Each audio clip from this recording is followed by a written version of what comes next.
Hello বন্ধুরা, অনুরাগের ছোঁয়া সিরিয়ালের আজকের পর্বে দেখতে পাবেন যে আমি যে নির্দোষ সেটা আমি জানি, কিন্তু ওদের চোখে তো আমি খুন করেছি।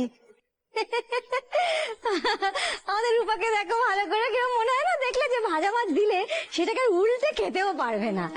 কত বড় দাগি আসামি। উর্মি, দয়া করে তোমার মাকে চুপ করতে বলো প্লিজ। কেন চুপ করবো কেন?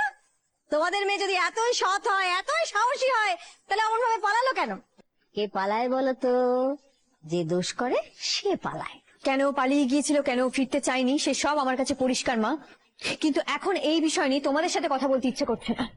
একদিন পর মেয়েটা বাড়িতে ফিরলো আর সবাই মিলে ওকে নিয়ে। দেখো জামাই, আমার মনেও যা মুখেও তাই, অত রাগ ঢাক করতে পারি না। তোমরা দুজন মা মেয়ে শুধু কাঁদানোর জন্য কথা বলো কেন গো? একটু লাফিং এর জন্য কথা বলতে পারো না? একটু হাসাতে পারো না? অবশ্যই পচা দিদিকে দেখলে এমনি লাফিং হয়। কেন কেন আমাদেরকে হাসি পায় কেন? আমায় দেখো, আমাদের কি জোকার মনে হয় নাকি? হ্যাঁ, আমাদেরকে হাসি পায়। বড় মা, তুমি এসেছো? রূপা দিদি আসেনি তোমার সঙ্গে? আরে তোমার হাইস্কুলে কি গেছে নাকি গো ভালো দাদা? ওই তো সিলভার দিদি।